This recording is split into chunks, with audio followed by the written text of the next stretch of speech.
Look what they sent us. A ghost-playing observer. Are you the puddle or the stain? The words slice through the salt-heavy air on the flight deck of the USS Resolute. Morning light glints off wet steel. 30 personnel stand in loose formation, some adjusting gear, others pretending not to watch. The woman at the center of Captain Rowan Hale's attention does not flinch. She holds a thin folder against her chest, posture straight, eyes forward. Her name tag reads Voss. No rank, no unit insignia, just a last name and the word observer printed below it. Hale circles her slowly, boots deliberate on the non-skid surface. He is tall, broad-shouldered, the kind of officer who fills a room before he speaks. His uniform is pressed sharp, ribbons stacked high, gold oak leaves bright on his collar. His smile is thin, the kind that never reaches the eyes. You do not talk much, do you? That is fine. We do not need words from people who do not belong. Anna Voss does not respond. She stands with feet shoulder-width apart, weight balanced, hands resting lightly on the folder. The wind tugs at her utility jacket. Her hair is pulled back tight, not a strand loose. Her face is calm, almost blank, the kind of calm that comes from practice, the kind that hides everything. Hale stops in front of her. He leans in, close enough that she can smell coffee on his breath. You know what I think? I think they sent you here because they did not know what else to do with you. I think you are a mistake. He raises his hand. The motion is casual, almost lazy. Then his palm cracks across her face. The sound echoes, sharp, final. Anna's head snaps to the side. Blood wells at the corner of her lip. She staggers one step, catches herself, then straightens. Her expression does not change. She does not raise a hand to her face. She does not speak. She breathes in through her nose, 4 counts, holds, 4 counts, out through her mouth, 4 counts. Someone in the formation laughs, then another. The sound spreads like a ripple, low and ugly. Hale steps back, shaking out his hand as if the contact was beneath him. Welcome to the Resolute, Observer Voss. Try not to get in the way. He turns and walks toward the island superstructure, shoulders loose, stride easy. The crowd begins to disperse. A few glance back at Anna, faces mixed with curiosity and pity. Most do not bother. Anna remains standing where she was. She adjusts the collar of her jacket with one hand, a precise motion, thumb and forefinger smoothing the fabric flat. The gesture is automatic, efficient, military. Then she shifts her weight, rolling her shoulders back, resetting her stance. Her left wrist brushes against the edge of her pocket. Something red flashes there for half a second. A corner of plastic laminate. A badge. Pentagon red. She tucks it deeper and walks toward the edge of the deck. Chief Petty Officer Miguel Santos watches from near the forward catapult. He is older than most of the deck crew, mid-40s, arms crossed over a chest thick with muscle earned over decades at sea. Seal trident pinned above his left pocket. He has seen plenty of people get hazed. He has seen officers throw their weight around. But something about the way Voss moved after the hit sits wrong with him.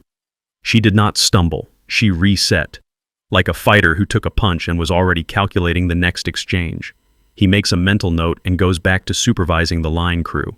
Anna finds a spot near the stern, away from the main traffic lanes. She sets the folder down on a tie-down cleat and kneels beside it. From her jacket pocket, she pulls a small roll of athletic tape and begins wrapping her left wrist. The motion is smooth, practiced. She winds the tape 3 times, not too tight, just enough to reinforce the joint. As she works, the sleeve of her jacket rides up slightly. A thin scar runs along the inside of her forearm, pale against tanned skin. The edges are rough, jagged, not surgical, the kind of scar that comes from shrapnel or flying debris. She finishes taping, flexes her fingers once, then pulls the sleeve back down. She picks up the folder and stands. For a moment she looks out at the water, the horizon line sharp and clean. Her jaw tightens. Then she turns and heads below deck. The passageways inside the carrier are narrow, lit by fluorescent strips that hum faintly.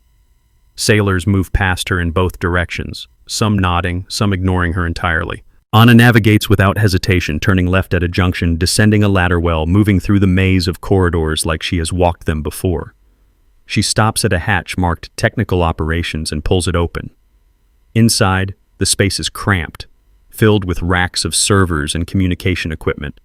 Two technicians sit at workstations, headsets on, focused on their screens. Neither looks up when Anna enters.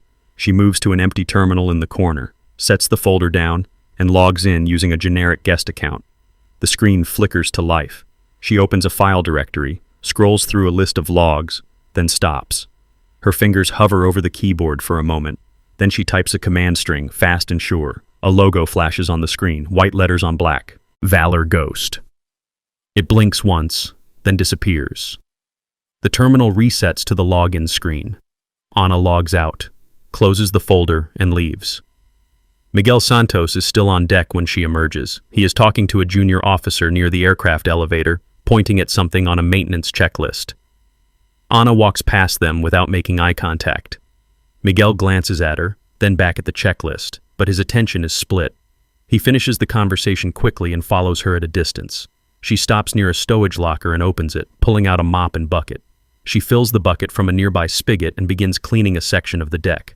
The work is mundane, repetitive. She moves methodically, covering the same area twice, making sure the surface is spotless. But Miguel notices the pattern. She is not just mopping. She is working in a grid, starting from the outer edges and moving inward, always keeping her back to a bulkhead, always positioning herself so she can see both approaches to the area. Tactical spacing, combat awareness. He does not approach. Not yet. But he files the observation away. If you have ever been judged before anyone bothered to know you, hit that like button. Anna is not alone, and neither are you. Subscribe to see how she repays every insult. For those who want to support stories about quiet justice, the thanks button means the world. Let's keep going. The rest of the day passes in a blur of small humiliations. Anna is assigned to inventory duty in one of the lower storage bays. The space is hot, poorly ventilated, stacked high with pallets of supplies. She works alongside a junior seaman who barely speaks to her. When she asks a question about the manifest, he shrugs and walks away. She finishes the count alone, checks it twice, and submits the paperwork. No one acknowledges it. At lunch, she lines up in the galley. The crowd is thick, loud, everyone jostling for space. She takes a tray, moves through the line, and sits at the far end of a table. 3 sailors are already there. When she sits down, they exchange glances, pick up their trays, and move to another table. Anna eats in silence, chewing slowly, eyes on her food. She does not look around. She does not react. Hale walks past her table on his way out. He stops, looks down at her, and smiles. "Enjoying your meal, observer? I hope the food is up to your standards." She does not look up. She takes another bite. Hale waits a moment, then laughs and keeps walking. 2 officers with him join in the laughter. Anna finishes her meal, clears her tray, and leaves. That evening, she is called to a briefing room on the O3 level. Hale is there, along with 3 other officers. They are reviewing deployment schedules. Anna is told to take notes. She sits at the side of the table with a laptop, typing as they talk.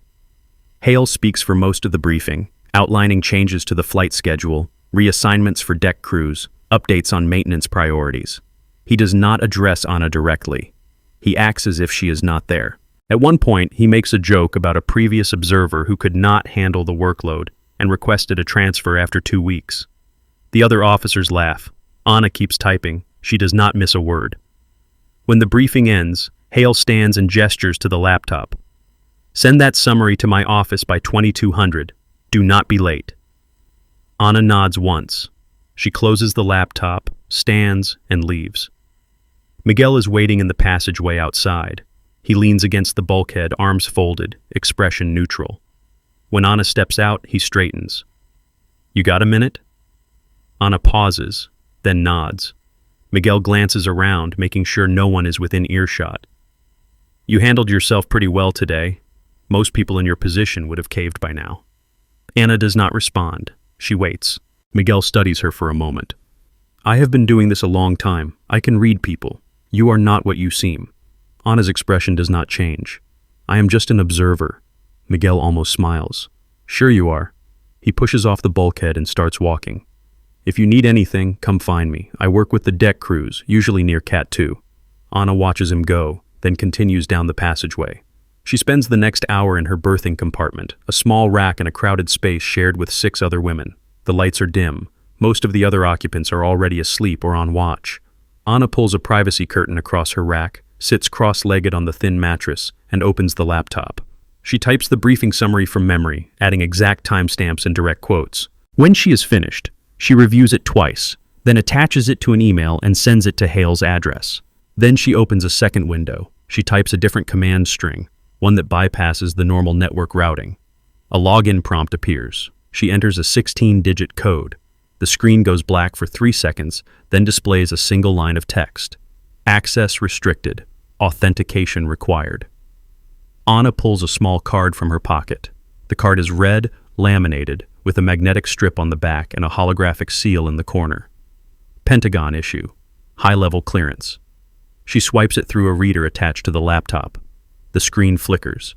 A progress bar appears, crawling slowly across the display. 70%, 80%, 90%, then it stops. A warning message flashes. Network interference detected. Connection terminated. Anna stares at the screen. Her jaw tightens. She closes the laptop, slides it under her pillow, and lies back on the rack. She stares at the underside of the bunk above her, breathing slowly. 4 counts in, hold, 4 counts out. Somewhere on the ship, someone is blocking her access, someone who knows she is trying to get in.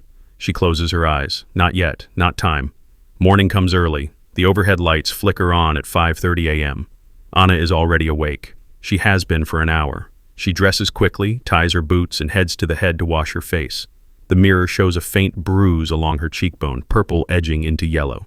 She touches it once, then ignores it. On deck, the air is cooler, the sky still gray with pre-dawn light. The flight schedule is posted near the island. Anna reads it, memorizing the launch times, recovery windows, and maintenance blocks. She does not take notes. She does not need to. Hale appears at 0600, flanked by 2 junior officers. He is talking loudly, gesturing as he walks. When he sees Anna, he detours toward her. "Observer Voss, I trust you slept well?" Anna nods. "Yes, sir." Hale smiles. "Good. I have a new assignment for you. We need someone to supervise cleaning in the hangar bay. It is not glamorous, but I am sure you can handle it." Anna does not react. "Understood, sir." Hale leans in slightly. "You know, I looked into your file last night. It is surprisingly thin. Almost like you do not exist." Anna meets his eyes. "I exist, sir." Hale holds her gaze for a moment, then straightens. "See that you do a good job down there. I would hate to have to write a negative report so early in your assignment." He walks away. The 2 officers with him glance back at Anna, then follow. Miguel watches from across the deck. He shakes his head slightly, then goes back to his work. The hangar bay is massive, a cathedral of steel and noise. Aircraft are parked in tight rows, wings folded, tails marked with squadron insignia. Maintenance crews move between them, tools clanging, voices shouting over the hum of ventilation fans. Anna is given a clipboard and told to oversee a cleaning detail. 4 sailors, all junior enlisted, none of them happy to be there. She organizes them into pairs, assigns sections, and sets a timeline. They work slowly, grudgingly. One of them, a lanky kid with acne scars, mutters something under his breath. Anna does not ask him to repeat it. She just watches, making notes on the clipboard. By mid-morning, the work is half done. Anna is inspecting a section near the forward elevator when she notices something. A hydraulic line running along the overhead has a small drip, oil, dark and viscous, pooling on the deck plating below. She kneels, touches the puddle with one finger, then looks up at the line. The fitting is loose, threads visible where it should be sealed tight. She flags down a maintenance chief and points it out. The chief looks, nods, and radios for a repair team. "Good catch," he says. "That could have been bad." Anna does not respond. She just moves on to the next section. At lunch, she returns to the galley. The same table, the same isolation. This time, a group of sailors at the next table are louder than usual, talking about a recent port visit, telling stories that get more exaggerated with each retelling. One of them notices Anna and nudges his friend. They both glance at her, then away, smirking. Anna eats her meal. She does not look up. That afternoon, she is called to another briefing. This time, it is in a smaller conference room, just Hale and one other officer, a lieutenant commander named Reeves. They are reviewing security protocols. Anna is again told to take notes. She sits, opens the laptop, and begins typing. Halfway through the briefing, Hale makes a reference to Operation Seahawk. The words are casual, dropped into the conversation like they mean nothing. But Anna's fingers pause on the keyboard for half a second. Then she continues typing. Hale does not notice, or if he does not show it. When the briefing ends, Anna saves the file and closes the laptop. Hale stands, stretching. That will be all, Observer. You are dismissed. Anna nods and leaves. In the passageway, she stops. She leans against the bulkhead, eyes closed, breathing carefully. Operation Seahawk. A classified Joint Task Force mission from 3 years ago. Details were scrubbed from most databases. Only a handful of people still have access to those files. Hale should not know that name unless he was read into the program, or unless someone gave it to him. She pushes off the bulkhead and keeps walking. That night, she tries again. Same routine, same card, same command string. This time, the authentication process starts normally. The progress bar moves smoothly. 70%, 80, 90, 95. Access denied. Anna's hands tighten on the laptop. She types a secondary bypass code, one that should force the system to reroute through a different server. The screen flickers. A new message appears. Unauthorized access attempt logged. Security alert issued. Anna closes the laptop. She pulls the privacy curtain closed and sits in the dark. Her heart rate is steady, her breathing is controlled, but her mind is racing. Someone is actively blocking her, someone who has administrative access to the network, someone who knows she is trying to get in and is staying one step ahead. She lies back on the rack. She does not sleep. The next morning, Hale calls her to his office. The space is small, cluttered with paperwork and coffee cups. He sits behind a desk, fingers steepled, expression pleasant. Observer Voss, have a seat. Anna sits. Hale leans back in his chair. I received an interesting alert last night. Someone tried to access restricted files from a terminal on this ship. The attempt was flagged by security. Do you know anything about that? Anna keeps her expression neutral. No, sir. Hale watches her for a long moment. Then he smiles. I did not think so. But I have to ask, you understand. Security is tight around here. We cannot have people poking around where they do not belong. Anna nods. Understood, sir. Hale leans forward, elbows on the desk. I am going to be honest with you, Observer. I do not think you are cut out for this assignment. You do not fit. You make people uncomfortable. And frankly, I do not see the value in keeping you here. Anna does not respond. Hale taps a folder on his desk. I am recommending your transfer, effective immediately. You will be off this ship by the end of the week. Anna meets his eyes. Is there anything I can do to change your mind, sir? Hale laughs. No, I do not think so. Anna stands. Understood, sir. She leaves the office.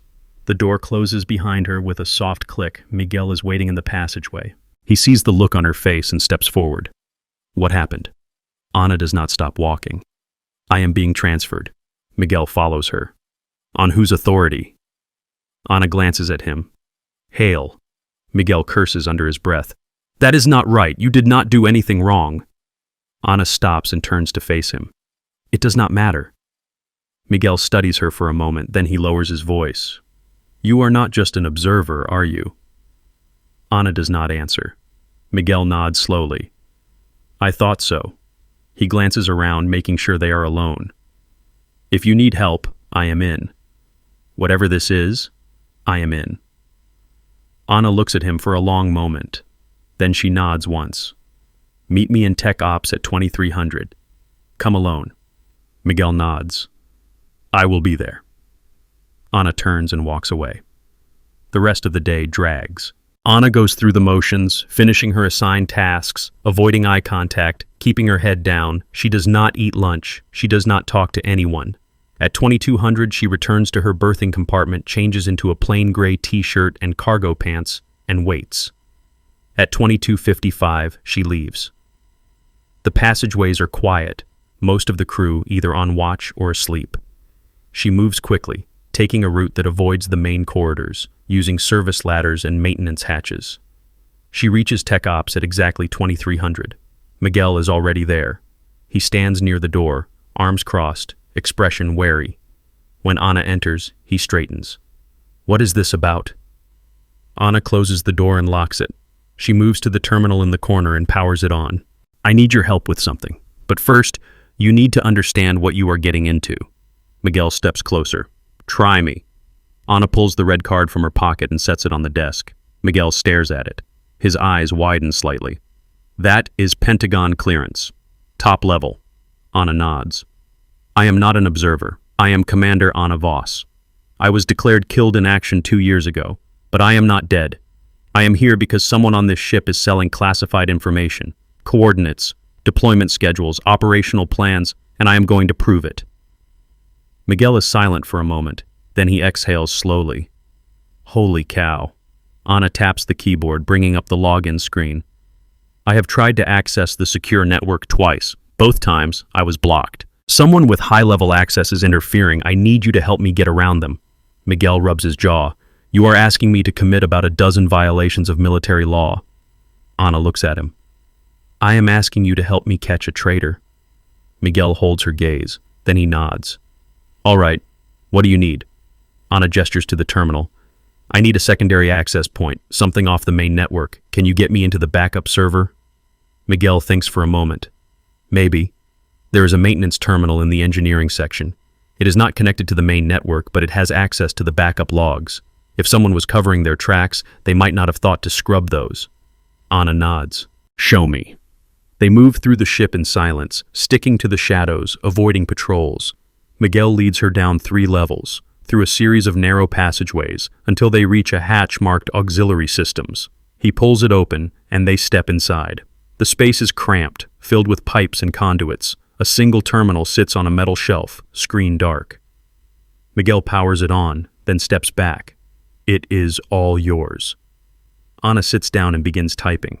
She enters a series of commands, navigating through layers of system architecture, bypassing firewalls and security protocols. Her fingers move fast, sure. Miguel watches, impressed despite himself. After 5 minutes, Ana stops. A file directory appears on the screen. She scrolls through it, eyes scanning line after line of data. Then she stops. Her jaw tightens. Miguel leans in. What is it? Ana points at the screen. Communication logs. Encrypted. But the metadata is still there. Look at the timestamps. Miguel reads the list. These are all from the last 6 months, and they are all routed to an external server. Ana nods. Someone has been sending data off the ship, regularly, and look at the access codes. She highlights a section of text. These require command-level authorization. Miguel exhales. HAL. Ana does not respond. She copies the files onto a thumb drive, then clears the terminal history. We need more. This is not enough to prove anything. We need the actual content of those transmissions. Miguel frowns. That is going to be harder. The encryption is military grade. You would need a decryption key. Ana stands. I know where to find one. Miguel raises an eyebrow. Where? Ana looks at him. Hale's office. Miguel stares at her. You are out of your mind. Ana does not smile. Probably. They return to the main deck separately. Miguel heads to his berthing compartment. Ana goes to a storage locker near the hangar bay and retrieves a set of tools. Then she waits. At 0200, the ship is quiet. Watch rotations are spaced out. Foot traffic is minimal. Ana moves through the passageways like a shadow, staying low, avoiding the overhead cameras. She reaches the admin section and stops outside Hale's office. The door is locked. She pulls a thin metal pick from her pocket and works the mechanism. It takes 15 seconds. The lock clicks. She slips inside and closes the door behind her. The office is dark. She does not turn on the lights. She moves to the desk and begins searching. Drawers, files, binders, nothing. She checks the computer, but it is password protected and linked to the main network. She cannot risk logging in. Then she sees it. A small safe mounted under the desk. Combination lock. She kneels, presses her ear against the metal, and begins turning the dial. It takes 3 tries. The safe opens. Inside, there are 3 items. A flash drive, a handwritten note with a series of coordinates, and a photograph. Ana picks up the photograph. It shows a man in civilian clothes shaking hands with Hale. The man's face is unfamiliar, but the logo on his jacket is not. Bates Security Solutions. A private contractor with ties to foreign intelligence. Anna pockets the flash drive and the photograph. She closes the safe, resets the lock, and leaves the office. The entire operation takes less than 4 minutes. She returns to Tech Ops. Miguel is already there, pacing. When Anna enters, he stops. "Did you get it?" Anna holds up the flash drive. "Yes." Miguel exhales. "Now what?" Anna inserts the drive into the terminal and begins copying the files. The screen fills with data, coordinates, deployment schedules, operational summaries, all encrypted, but the decryption key is embedded in the drive. Anna runs a program to extract it. The files begin to decrypt one by one. Miguel reads over her shoulder. His expression darkens. This is bad, really bad. He has been selling intel for months, maybe longer. Anna nods. And look at this. She opens a video file. The screen shows a recording of a meeting. Hale is sitting across from the man in the photograph. They are discussing payment, transfer amounts, account numbers. Miguel shakes his head. "We need to report this. Now." Anna closes the files and removes the drive. "Not yet. If we go to the wrong person, Hale will know. He has allies. We need to go over his head. Way over." Miguel frowns. "How?" Anna pulls out the red card again. "I still have clearance. I can send this directly to the Pentagon, but I need access to the primary communication array, and that is locked behind Hale's authorization." Miguel thinks for a moment. "There is a way. During flight operations, the comm array is unlocked for emergency use. If we wait until the next launch window, you can piggyback on the signal." Anna nods. "When is the next launch?" Miguel checks his watch.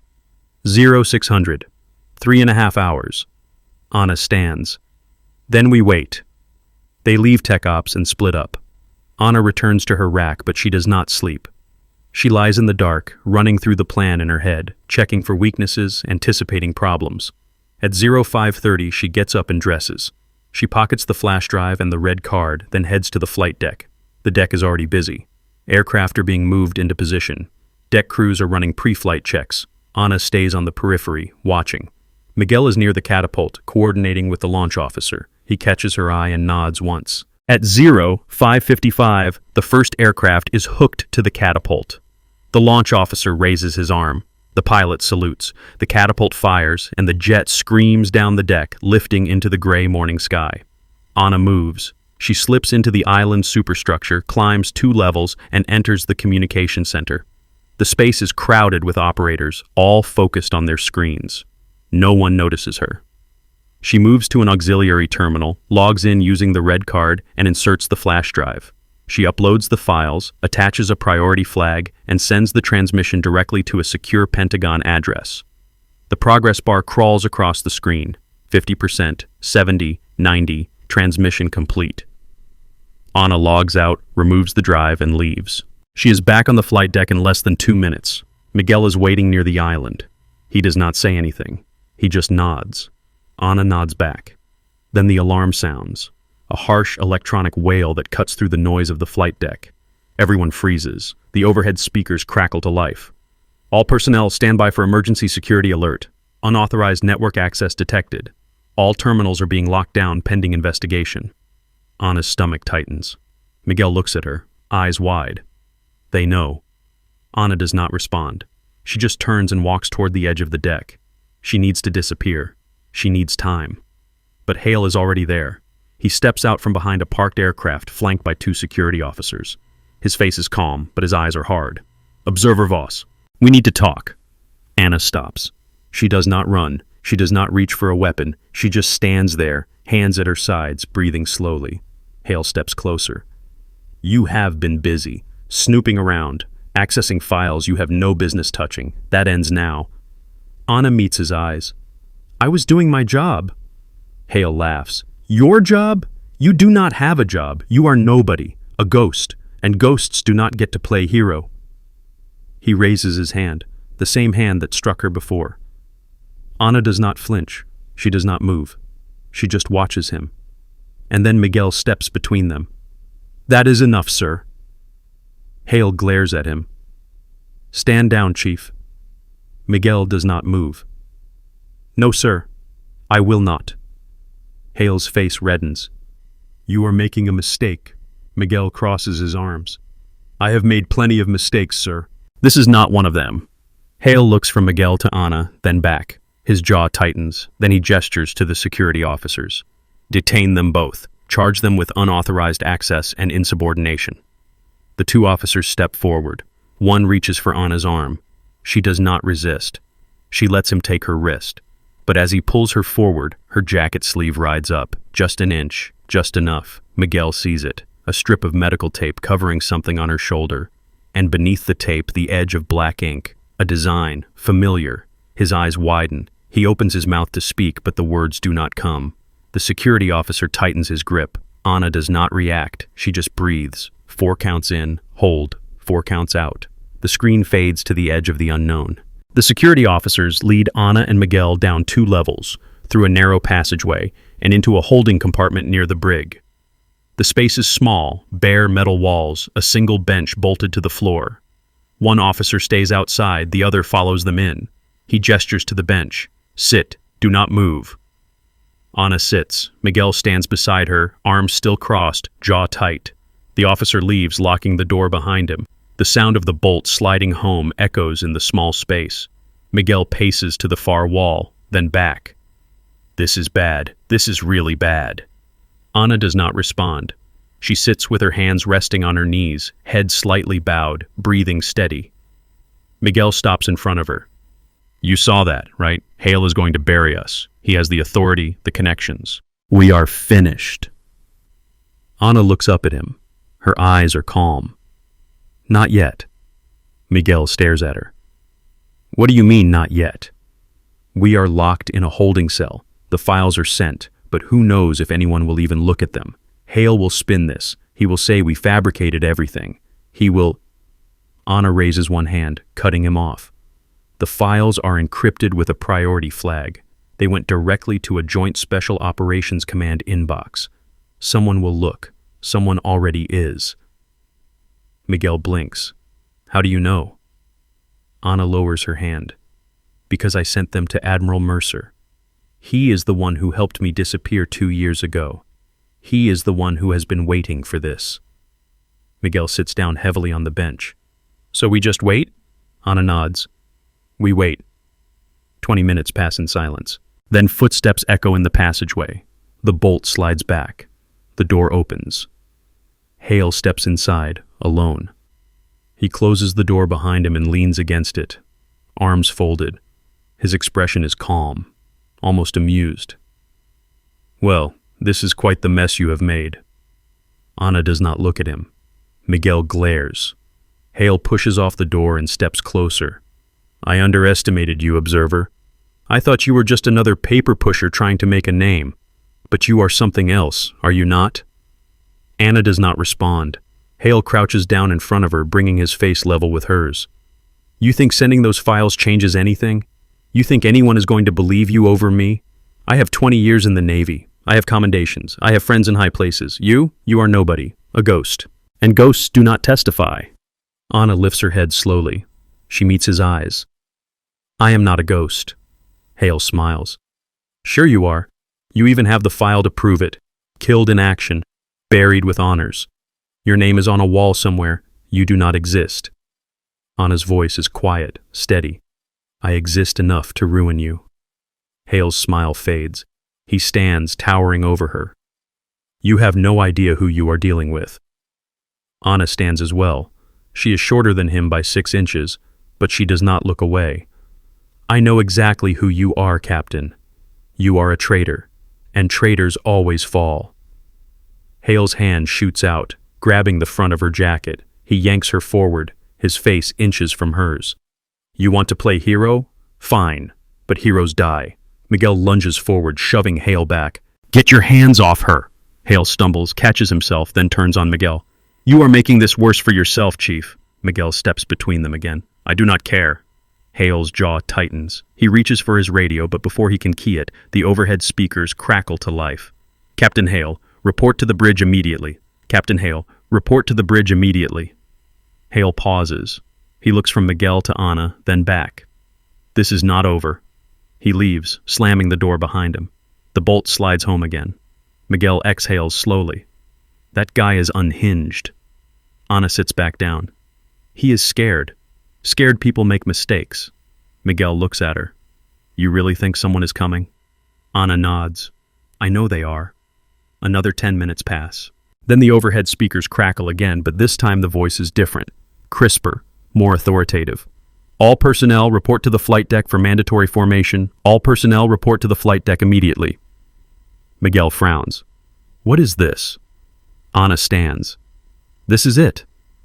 The bolt slides back. The door opens, but it is not Hale. It is a lieutenant Ana does not recognize. He looks at them, then steps aside. You are both ordered to the flight deck, now. Miguel and Ana exchange a glance. Then they step out into the passageway. The lieutenant leads them up 2 levels, through the island, and out onto the flight deck. The morning sun is bright, the wind sharp, and the deck is packed. Hundreds of personnel stand in loose formation, all facing the same direction. At the center of the deck, near the island superstructure, stands Captain Hale. His arms are folded, his expression tight. Beside him are 4 officers Ana does not recognize. They wear dress uniforms, ribbons stacked high, stars on their collars. Admirals. Miguel stops walking. Holy cow.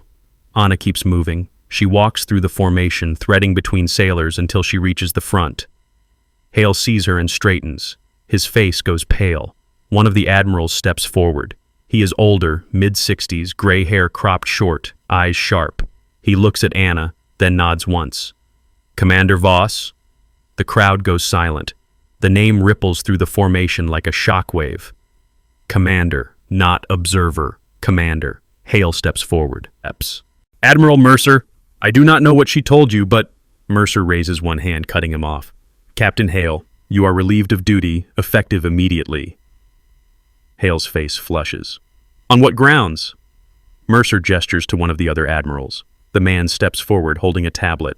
He reads from it, voice clear and cold.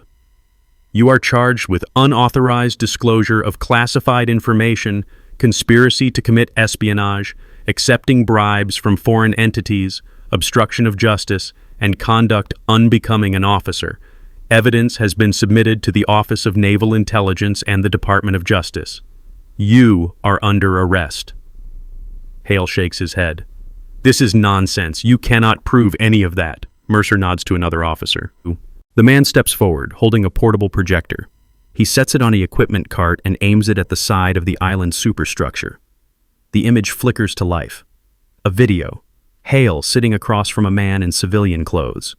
The Bates Security Solutions logo clearly visible on the man's jacket. They are talking, laughing, shaking hands. Audio plays through speakers mounted on the island. 300,000 per shipment. Coordinates delivered 72 hours in advance. No one will know. The crowd gasps. Sailors turn to each other, whispering. Hale takes a step back, shaking his head. That is fake. That is fabricated. You cannot. The video cuts to a second clip, a communication log, Hale's access code, timestamps, data transfers, coordinates, deployment schedules, all routed to an external server. Mercer steps forward. This evidence was submitted by Commander Ana Voss, who has been operating undercover on this vessel for the past 2 weeks. She was declared killed in action 2 years ago as part of a classified operation to identify and neutralize a security breach within the fleet. That operation is now complete.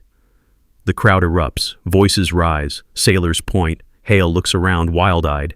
You cannot do this. I have rights. I have... He lunges toward Ana. His hand reaches for her, fingers splayed, aiming for her throat. Miguel moves, but Ana is faster. She sidesteps, pivots, and grabs Hale's wrist. She twists, redirecting his momentum, and he stumbles forward. 2 military police officers step in, catching him, forcing his arms behind his back. Handcuffs snap into place. Hale struggles, shouting, "This is a setup! You are all fools! She is lying!" Ana steps forward, close enough that only Hale can hear her. Her voice is quiet, flat. I wore your contempt like armor. Every insult, every threat. I recorded it all. And now the world knows exactly what you are. Hale stares at her, chest heaving. Then his face crumples. He sags against the MPs, no longer struggling. Mercer gestures. The MPs lead Hale away. The crowd parts as they pass. No one speaks. The only sound is the wind and the distant hum of the ship's engines. Mercer turns to Ana. Commander, a word. Ana nods. She follows him away from the formation toward the edge of the deck. Miguel starts to follow, but one of the other admirals stops him. Chief Santos. You are needed for debriefing. Miguel hesitates, then nods. He glances back at Anna, then follows the Admiral. Mercer stops near the port side railing. He turns to face Anna, hands clasped behind his back. You took a risk coming back.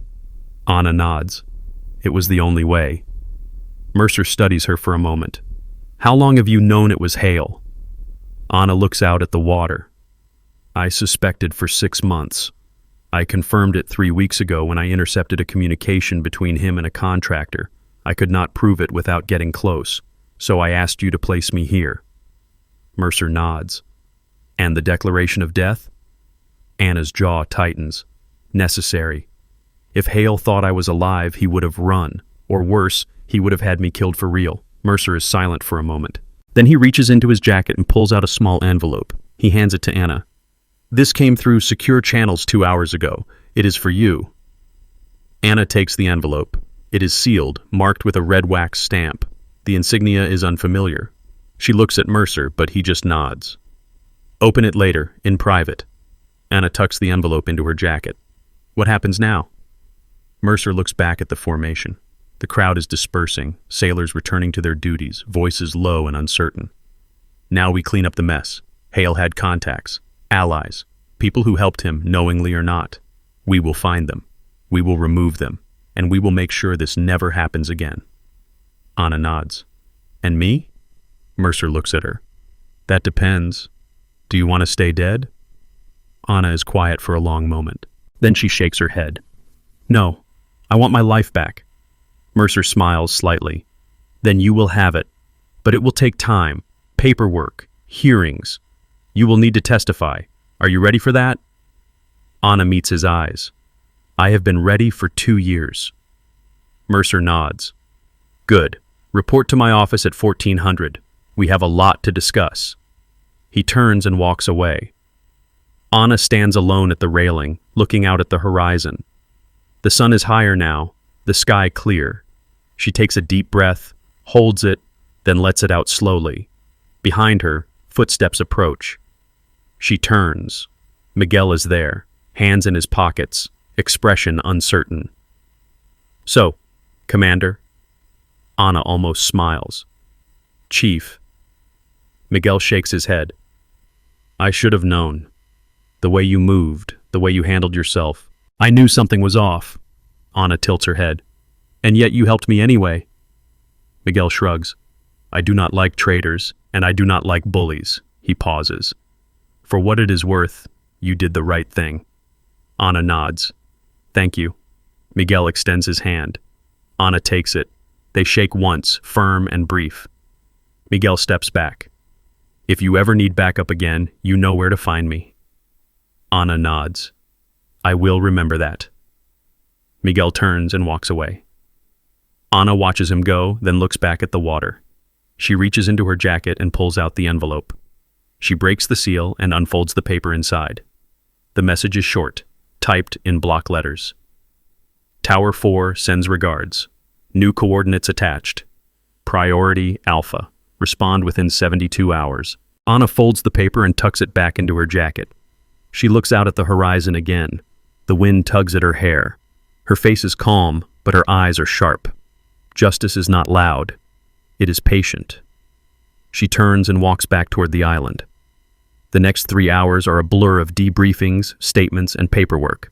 Anna sits in a small conference room with Mercer and 2 other officers from Naval Intelligence. They ask questions. She answers. They take notes. They ask more questions. She answers again. The process is methodical, thorough. By the time they finish, it is past noon. Mercer dismisses the other officers and gestures for Anna to stay. When the door closes, he leans back in his chair and exhales. That was the easy part. Anna raises an eyebrow. The easy part? Mercer nods. Hale had accomplices. People who looked the other way. People who accepted payments. People who facilitated his operation. We need to identify them. And we need to do it quietly. Anna frowns. How many? Mercer pulls a folder from his briefcase and slides it across the table. At least 6 that we know of. Maybe more. Anna opens the folder. Inside are photographs, dossiers, service records. She scans the names. 2 supply officers. one communications specialist, one intelligence analyst, one senior enlisted advisor, one junior officer assigned to logistics. She closes the folder and looks at Mercer. How do you want to handle this? Mercer taps the table. Carefully. If we move too fast, the rest will scatter. We need to isolate them, one by one, and we need proof, hard proof, not just testimony. Anna nods. I can help with that. Mercer studies her. You have done enough, Commander. You do not need to keep putting yourself at risk. Anna's expression does not change. This is not about risk. This is about finishing what I started. Mercer is quiet for a moment, then he nods. All right, but you do not do this alone. I am assigning you a team, 2 investigators from Naval Criminal Investigative Service. They will work with you. You coordinate, they execute. Understood? Anna nods. Understood. Mercer stands. Good. Get some rest. We start tomorrow. Anna stands as well. She picks up the folder and leaves. That evening, Anna returns to her berthing compartment. The space is empty, the other racks vacant. She sits on her bunk, opens the folder, and begins reading. Each dossier is detailed, listing duty assignments, financial records, communication logs. Patterns emerge. Deposits made within days of classified data transfers, unexplained travel, meetings with known contractors. She makes notes in the margins, circling names, drawing connections. By the time she finishes, it is past midnight. She closes the folder, sets it aside, and lies back on the rack. Sleep does not come easily. Her mind is still turning, piecing together the puzzle. At 0500 she wakes.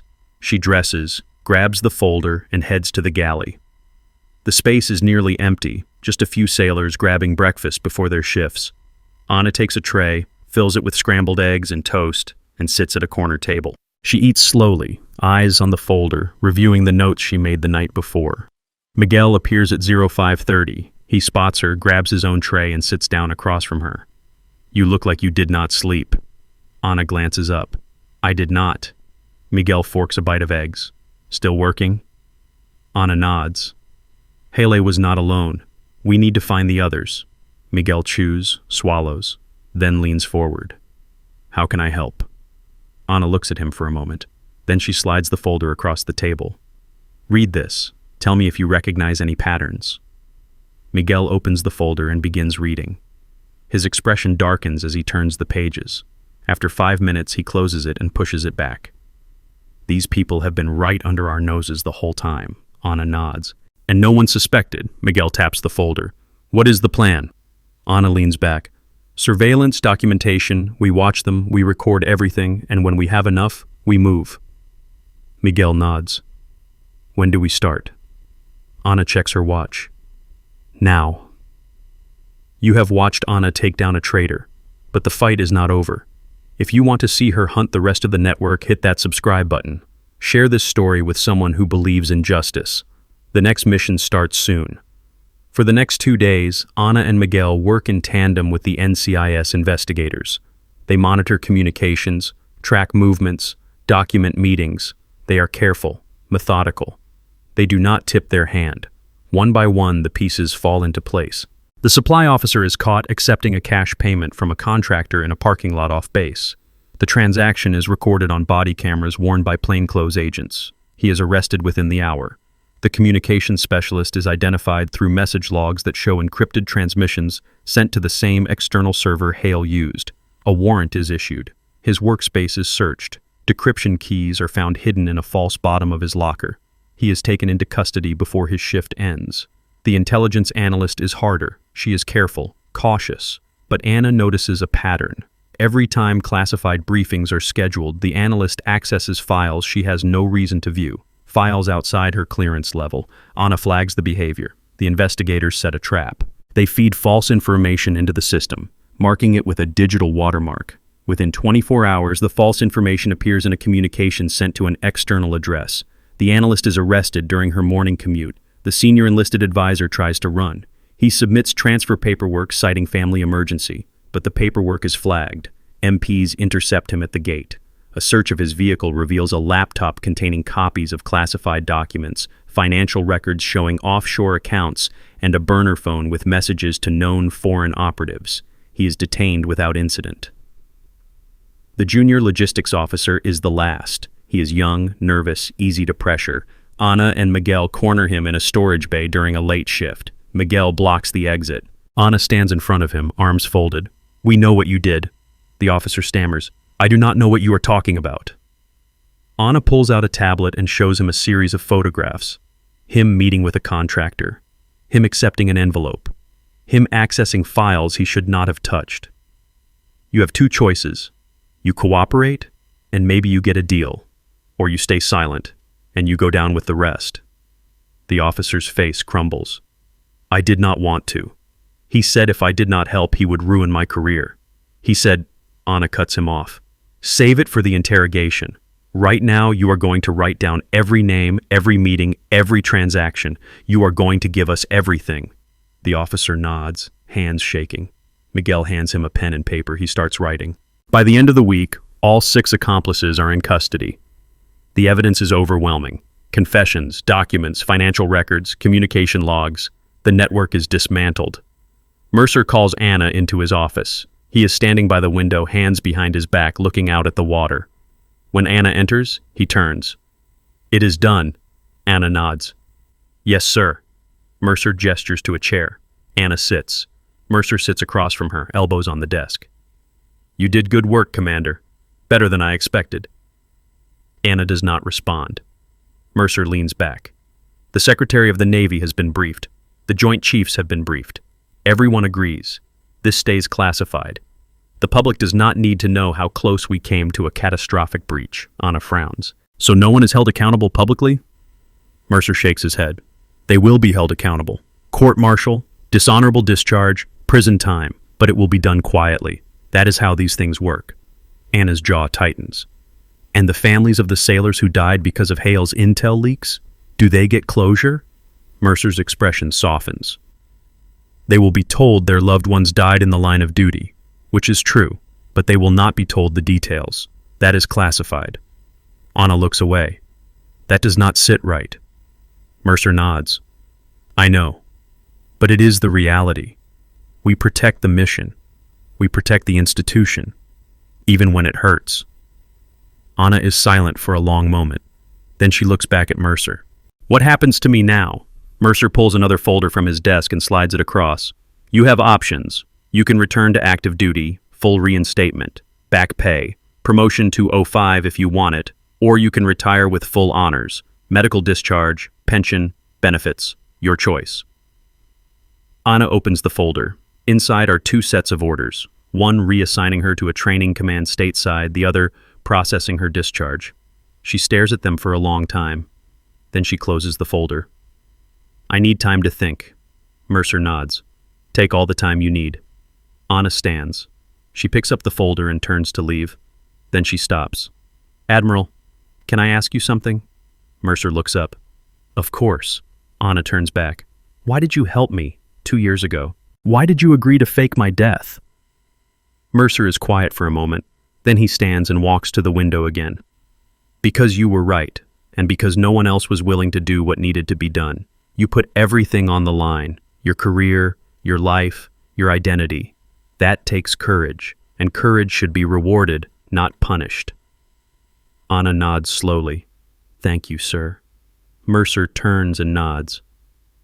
"You earned it, Commander." Anna leaves. That night she stands on the flight deck again. The ship is quiet, most of the crew either asleep or on watch. The stars are out, sharp and clear against the black sky. Anna leans against the railing, looking up. Miguel finds her there. He does not say anything at first. He just stands beside her, hands in his pockets. After a while, Anna speaks. "I used to love this. The quiet. The solitude. It felt like peace." Miguel glances at her. "And now?" Anna is quiet. Then she shakes her head. "Now it just feels empty." Miguel nods. "You have been carrying this for a long time." Anna does not respond. Miguel turns to face her.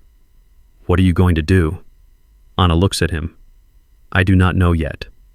Miguel nods. "Well, whatever you decide, you have people who have your back. Remember that."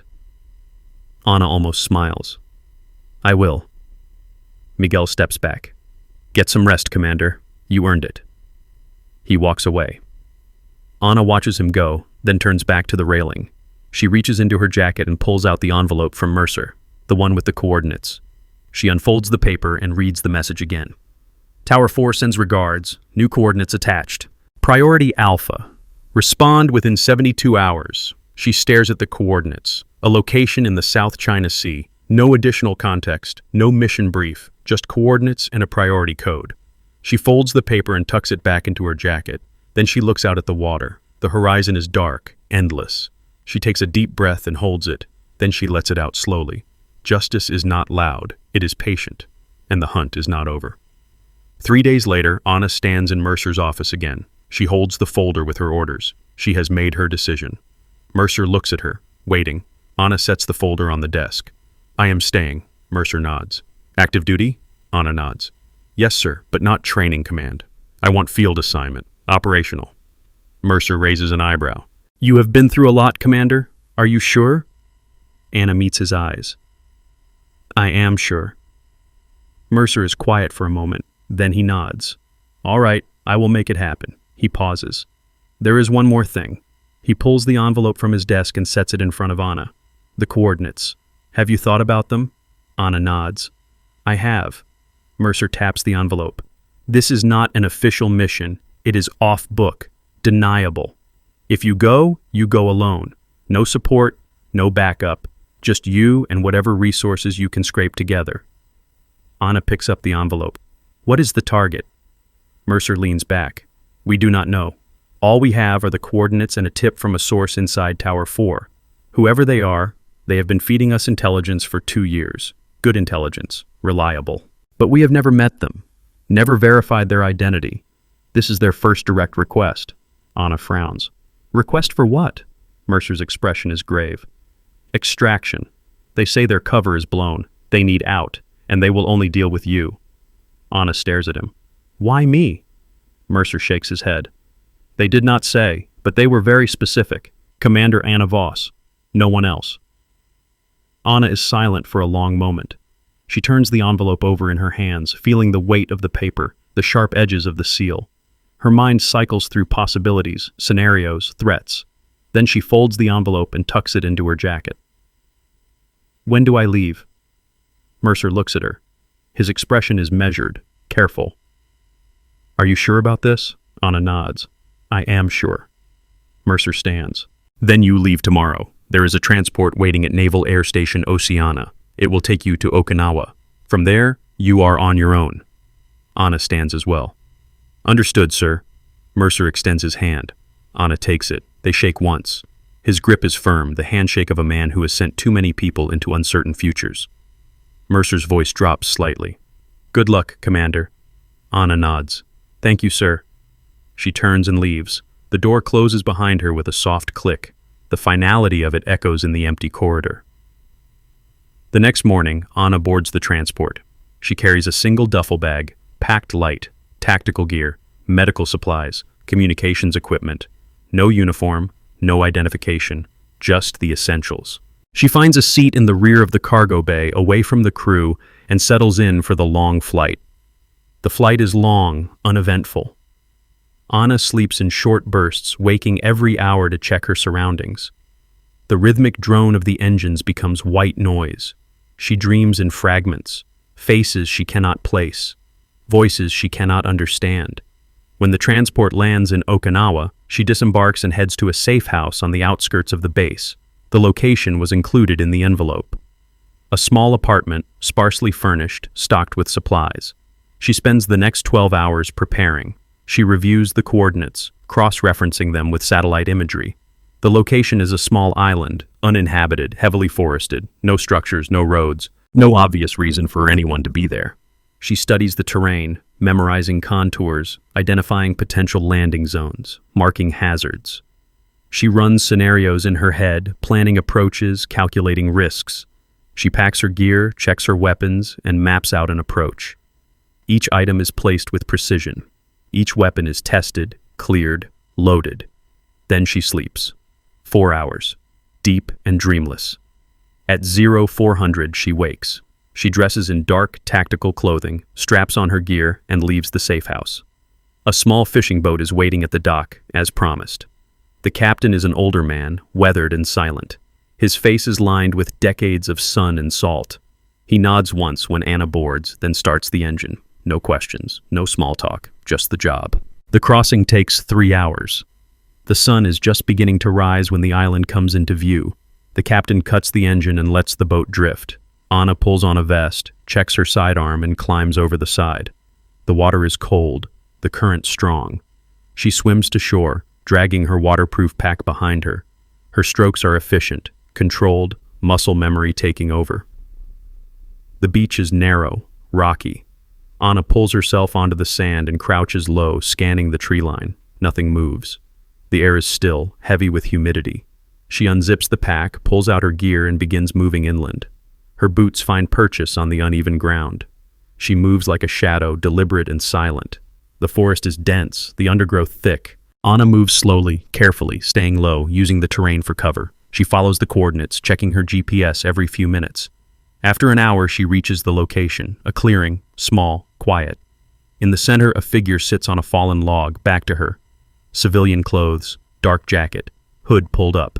Anna stops at the edge of the clearing. She draws her sidearm, keeping it low. Her breathing is controlled. Her stance is ready. Tower 4. The figure does not move. Commander Voss. The voice is familiar. Anna's grip tightens on the weapon. Stand up, slowly. The figure stands, turns, pulls back the hood. Anna's breath catches. It is a woman, mid-40s, short dark hair, scar running along her jawline, eyes sharp and tired. And on her left shoulder, visible through a tear in her jacket, a tattoo. The same unit insignia Anna wears, the same design. The woman smiles faintly. Hello, Anna. Anna lowers her weapon slightly. Who are you? The woman steps forward. My name is Captain Elena Cross. I was your commanding officer 3 years ago, before you were declared dead. Anna's mind races. She remembers the name, remembers the face, remembers the voice. But Captain Cross was reported killed in the same operation that supposedly killed Anna. A coordinated attack, an ambush, no survivors. Anna raises the weapon again. You are supposed to be dead. Cross nods. So are you. Anna's jaw tightens. What is this? Cross takes another step forward. It is exactly what it looks like. I faked my death, just like you did. And I have been running intelligence operations from the shadows ever since. She gestures around the clearing. This is where it ends. For both of us. Anna shakes her head. I do not understand. Cross's expression hardens. The people who tried to kill us 3 years ago are still out there. They are higher up than Hale, higher up than you can imagine, and they know we are coming for them. She pauses. That is why I called you here. We finish this together, or we die trying. Anna stares at her. The weight of the words settles over her like a blanket. She lowers her weapon slowly. What do you need me to do? Cross smiles. What you do best. Hunt. The screen fades to black. The sound of waves crashing on the shore. Then faintly a voice. Tower 4 sends regards. Every soldier carry a story that few ever hear. Listen with your heart. Thank you for staying and watching. Subscribe to MVB Story for more.